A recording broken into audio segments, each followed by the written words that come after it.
ไมมันไม่ติดนะอ๋อต้องใช้สีแดงนะโอ้ยตกใจแกนมันออกมาแล้วว่าอะไรไม่ติด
Very kind introduction.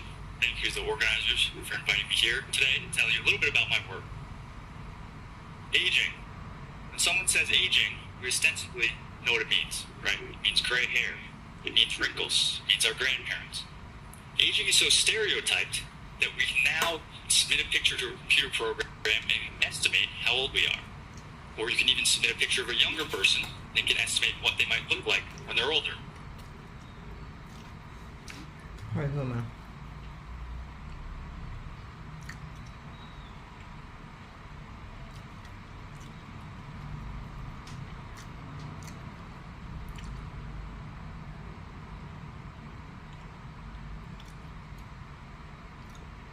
คุณต้นมาส่งเหรอเนี่ยว่ะวันนี้วันที่ไหนวันนี้วันที่7เขาโทรมากลับมาแค่2 วิใครคุณต้นยกเลิกไงยกเลิกของเราปฏิเสธ Hello everyone nice to meet you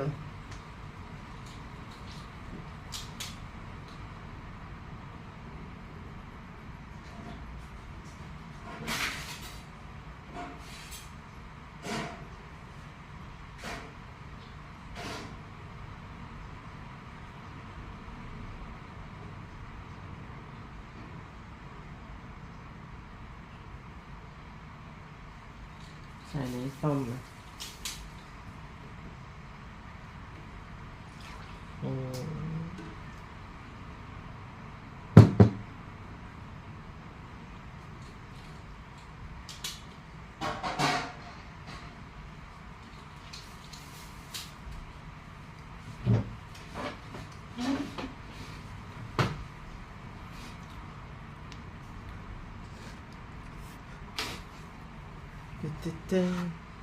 มนู today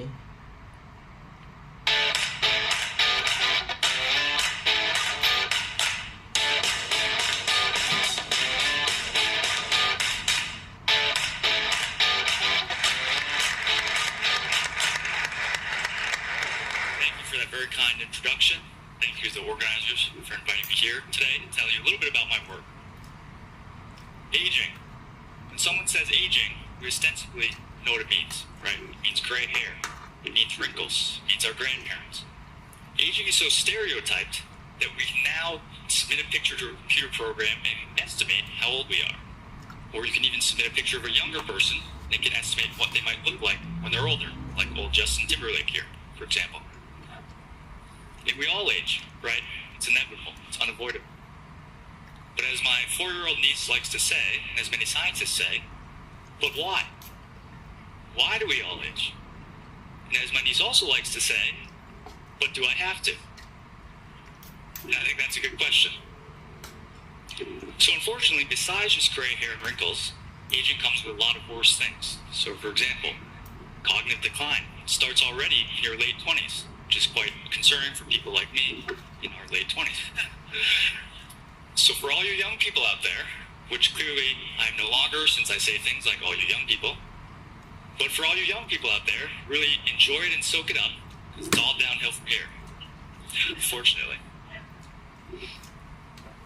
Now, it gets worse. Aging is actually the highest risk factor for a lot of major diseases, cardiovascular diseases, diabetes, neurodegenerative diseases, cancers. And now while we usually accept aging as a natural process, we don't accept cancers, we don't accept Alzheimer's and heart attacks. We fight them with everything we can, right? But a lot of these diseases could even be said to be symptoms of aging in a sense. Again, why? Why is that? And why do different people seemingly age at different rates, right? One of your grandparents may look like they're 50, another may look like they're 100. Why do different animals age at different rates? If a whale, a shark, a clam can live to be 200, 300, 500 years, said to be symptoms of the natural process with major diseases, cardiovascular diseases, diabetes, neurodegenerative diseases, cancers. And now while we usually accept aging as a natural process, we don't accept cancers, we don't accept Alzheimer's and heart attacks. We fight them with everything we can, right?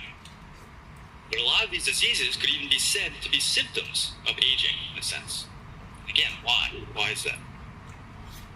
And why do different people seemingly age at different rates, right? One of your grandparents may look like they're 50, another may look like they're 100.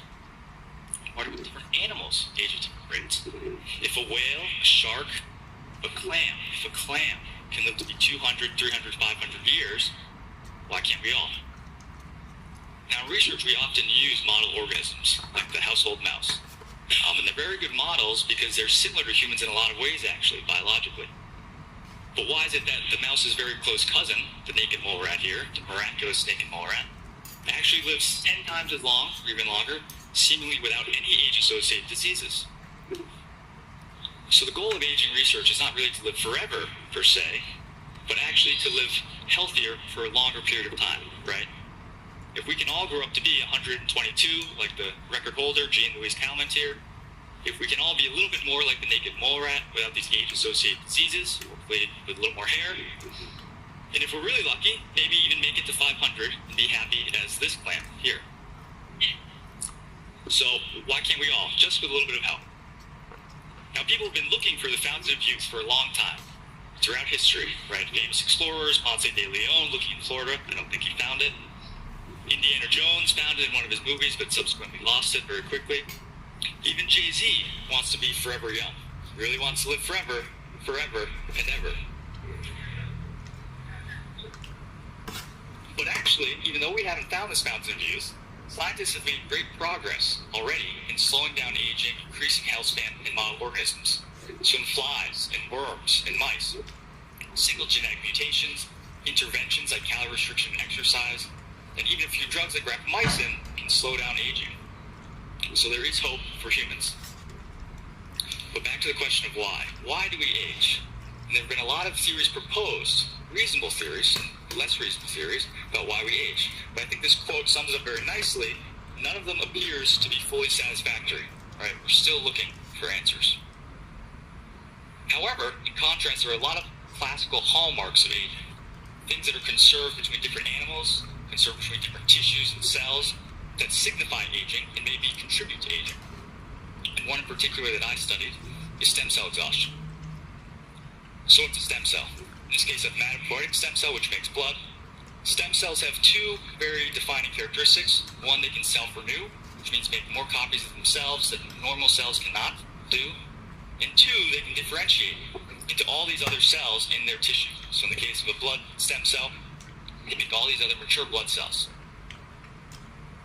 And hematopoietic stem cells in particular are the kind of cells that doctors will transplant into bone marrow transplant patients, right? And we can do very similar experiments in mice. And actually the experimental definition of an HSC for short is that if you take one stem cell, you transplant it into a lethally irradiated recipient, that one stem cell can repopulate the blood system and allow this animal to survive. And so we can use these types of experiments to really test the function and the fitness and the health of these HSCs. So unfortunately, most stem cells lose their regenerability with age, like HSCs here. And so when we take stem cells from a young mouse, and we transplant them into a recipient mouse, we can take samples of the blood every few months, and we can use special markers to tell what blood cells came from that donor mouse versus the host. And so in a young mouse, you can see on the left in white, that young HSCs really can regenerate the blood very well. However, if you do the same exact experiment and take stem cells from an old mouse, they lose this ability to make blood, significantly worse. And so this loss of regenerative function can directly lead to age-associated blood disorders, diseases. Okay, but why? What causes and regulates stem cell aging? One thing I studied in particular is autophagy. Autophagy is a cellular recycling process in where various contents of a cell are degraded and the building blocks and the nutrients are released back to be reused. Okay, this is very important for various things in cell health and stress response, but in particular, it's been correlated in a lot of studies with lifespan extension and health span extension. Right, so a lot of these interventions I mentioned actually can induce and or require autophagy. So there's a very strong link there. So for me, one question was, how might autophagy play a role in stem cell aging specifically? Might its beneficial effects on these animals be working through stem cells? So to do this, first thing we did was generate this autophagy deletion model. So we deleted a gene conditionally so that the stem cells could no longer undergo autophagy. We do the same transplantation assay. What we find is that while healthy stem cells can regenerate the blood easily, the cells without autophagy really lose that ability to make new blood. And this is strikingly similar to what we saw in these old stem cells, right? So they have this sort of premature aging phenotype, along with some other things that I'm not showing here. Oops, sorry. So the question is, how then does autophagy affecting this premature stem cell aging? And so we looked with an electron microscope really, really close at these cells. And what you can see is that in these cells without autophagy, there's this accumulation of these mitochondria. The mitochondria are the powerhouses of cells. They make energy when a stem cell needs to divide or make new cells, right? And we saw this increased level of mitochondria, increased mitochondrial activity, correlating with increased metabolism and cell division, right? They're proliferating and making more cells. And so this was actually made sense to us because autophagy, as I mentioned, is known to clear organelles like mitochondria, right? So when a stem cell is in its off state, its quiescent state, it has low levels of mitochondria, but we found that when they're activated to make more cells, they'll make more mitochondria, make more cells, and then autophagy will help clear those mitochondria and return the cell back to its off state. However, when we delete autophagy, there's a loss of this ability to return to the off state. They're stuck in an on state with too many mitochondria, too much cell division, and then eventual stem cell exhaustion like we saw. Okay, what about aging? How does that affect aging stem cells? So next we looked at old mice, and again with this electron microscope, and we looked very close, and we saw that while most old stem cells didn't have any signs of autophagy, there's a small subset of about a third of the cells that had this high level of active autophagy recycling. This new subpopulation we didn't know existed until now. And so we used a special mouse, a GFP-LC3 reporter mouse, which specifically can show us how much autophagy each stem cell is undergoing. And so we use a machine where we can separate these two different populations, we can study them separately. And we go back to this transplantation experiment, right? And if we put the cells with low autophagy, old cells with low autophagy, transplant them into a recipient mouse, they initially can make a little bit of blood, but over the course of 4 months, they're really exhausted and tired. And if we look at the stem cell compartment specifically, after 4 months, they're almost completely gone, depleted, exhausted. However, when we took stem cells from the same mice, the same old mice, but that had high levels of autophagy, suddenly they were able to regenerate the blood long-term for 4+ months, and the stem cells at the end were all totally intact and healthy, still functional, still there. And so back to this model, we found that the majority of old stem cells do indeed become dysfunctional as we knew, and they resemble these autophagy-deficient stem cells. However, we discovered this population, this rare population, of old stem cells that use high autophagy, high recycling to stay healthier and younger. And when we looked at various other characteristics of stem cells, they looked identical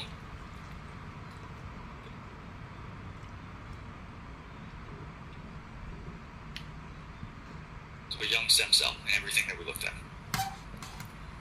So I was interested, of course, in if this might be conserved in other systems and other tissues. And so we looked at mesenchymal stem cells, neural stem cells. We found very similar results. Now, what's the impact potentially for humans in aging and disease?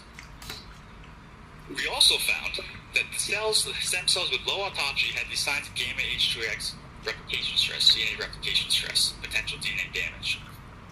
And the cells with high autophagy had almost none. And so this could actually lead, potentially, to something called clonal hematopoiesis, which was recently described a few years ago, that occurs in elderly people. Now, clonal hematopoiesis is when instead of each of your stem cells making a little bit of blood evenly in a healthy manner, a few of your stem cells are making a whole lot of blood, and the rest are not doing much at all. So there's just even production of blood. So you can imagine these stem cells with low autophagy that have higher and lower regenerative potentials. This heterogeneity could lead to this clonal hematopoiesis. Why is that important?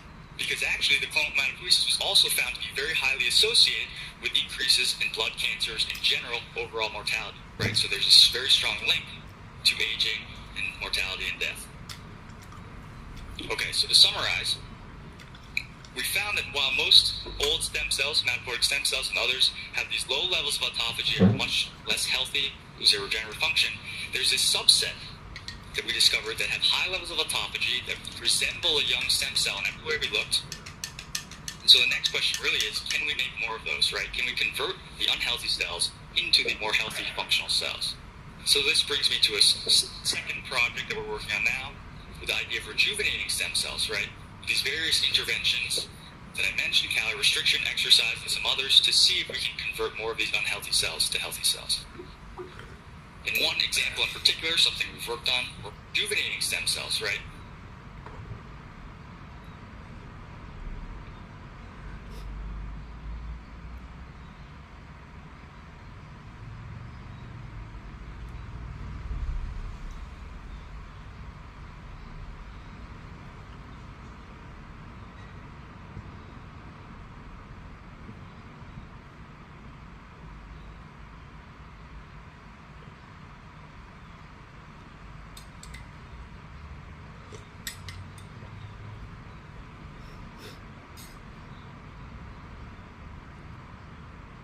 These various interventions that I mentioned, calorie restriction, exercise, and some others, to see if we can convert more of these unhealthy cells to healthy cells. In one example in particular, something we've working on, is something called parabiosis, which is very popular these days, and a lot of really exciting research you might have heard about.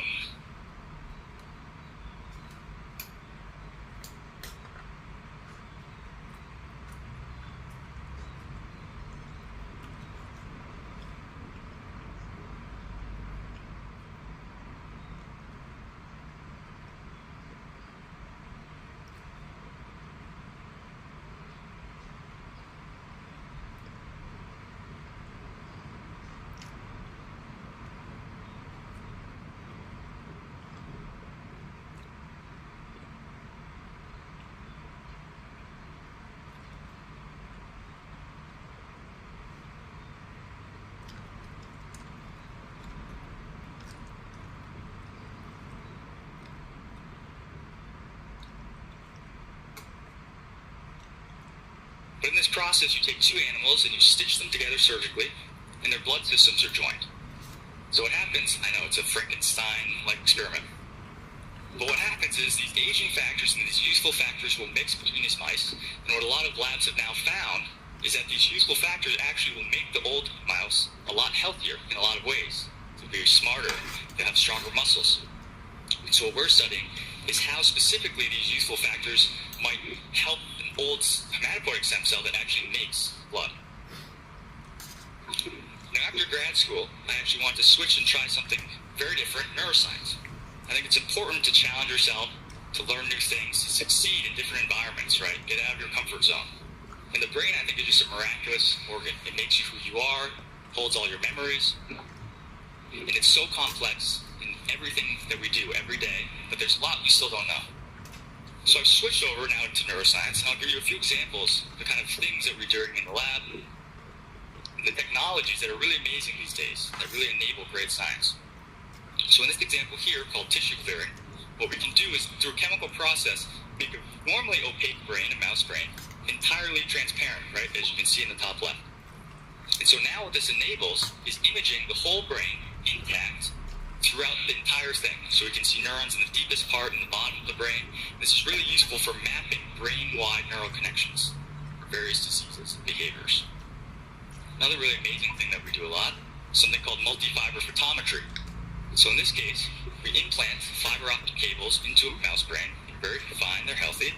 And you can track that neural activity live as these mice will move around and go through a maze or do some kind of task through all these different regions simultaneously. Then what we can do at the same time is something called optogenetics, where we use light to turn these specific regions on or off as we need. So you can imagine a mouse is going through a maze, you're seeing what it's doing neurally, and then you can just turn certain regions on and off and see if it has better or worse memory, right? So this is basically the closest thing we have, as far as I'm aware, to mind control. It's pretty amazing.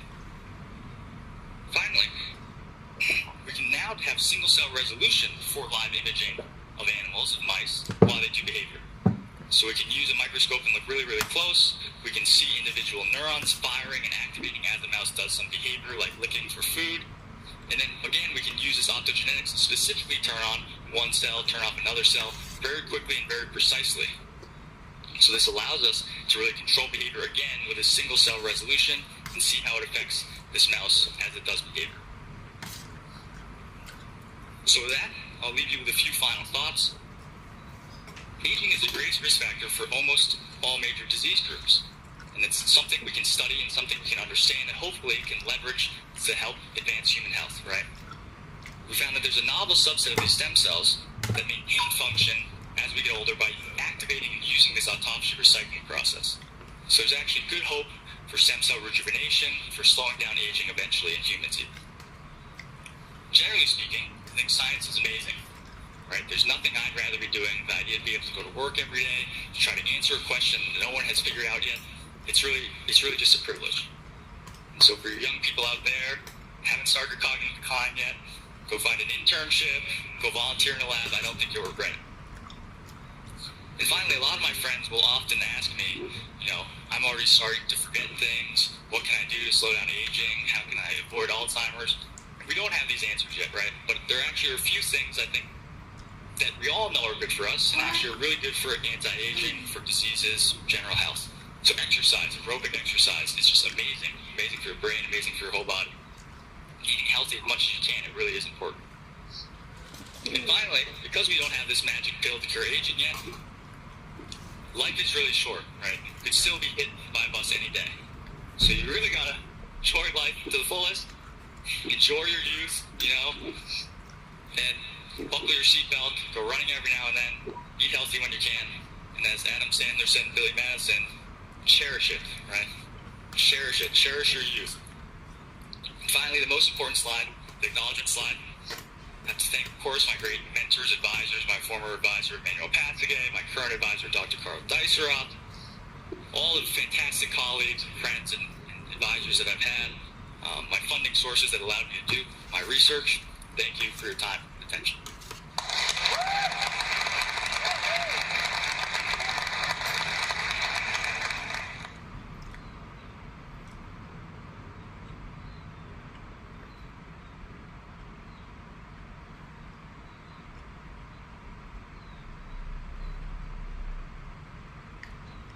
My high school friends and I made a pact where we promised each other that we would dedicate our careers to extending human lifespan. We called this the Gilgamesh Project, which was named after the ancient Sumerian king who looked for a secret herb that would extend his lifespan. I've always felt that human life is too short. And I was always fascinated by people who beat the odds. I present to you two former smokers. According to the Guinness Book of World Records, Jeanne Calment was the oldest woman who ever lived. She reached an age of 122. But according to a government ID, an Indonesian man reached an age of 146. Now this age claim is disputed. These kinds of people give rise to several questions. One is, can we develop an aging test based on blood, for example, so that we can verify age claims? But also, what is the secret of these exceptionally long lives? What can we learn to extend our lives? To answer these questions, we need a very precise way of measuring aging. Aging based on a blood sample aging based on a skin sample, kidney sample, liver sample, and so on. Ideally, we need an epigenetic clock or an aging clock that allows us to measure the age of every cell in your body. And this request leads to an idea. Since most cells in the human body contain DNA, maybe we can track chemical modifications of the DNA to measure aging. Basically, look for rust on the DNA. Now, chemical modifications of the DNA molecule are known as epigenetic modifications. One important epigenetic modification is DNA methylation.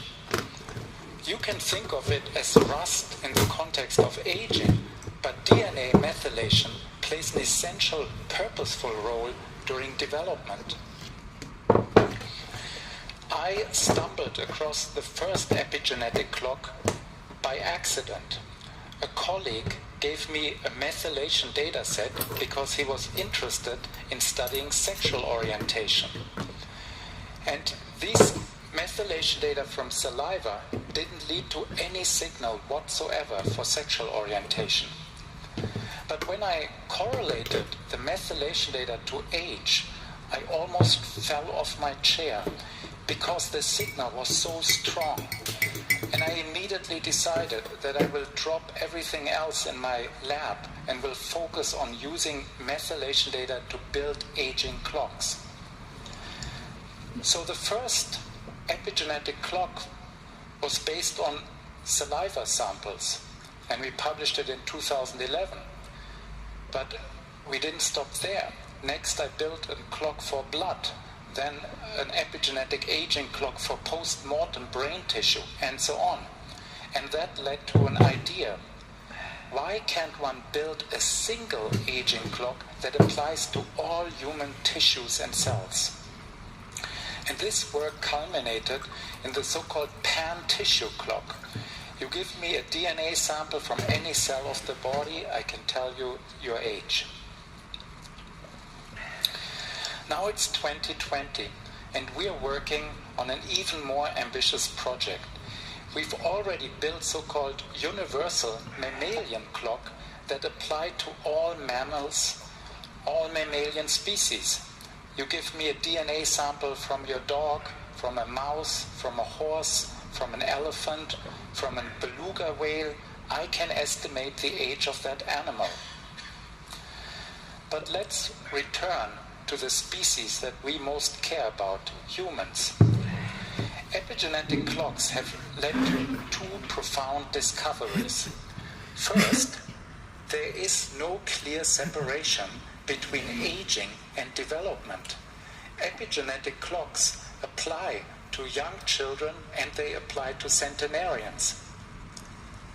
The second insight is that people who have accelerated epigenetic aging, who are older than expected based on their aging clock, they have a slightly elevated risk of death and morbidity. And we know that because we have analyzed tens of thousands of blood samples from large epidemiological cohorts. Our latest epigenetic clocks are called phenotypic age and grim age. And as indicated by the name Grim Age, which stands for the Grim Reaper Age, these are mortality predictors. Yeah. So, if you are in the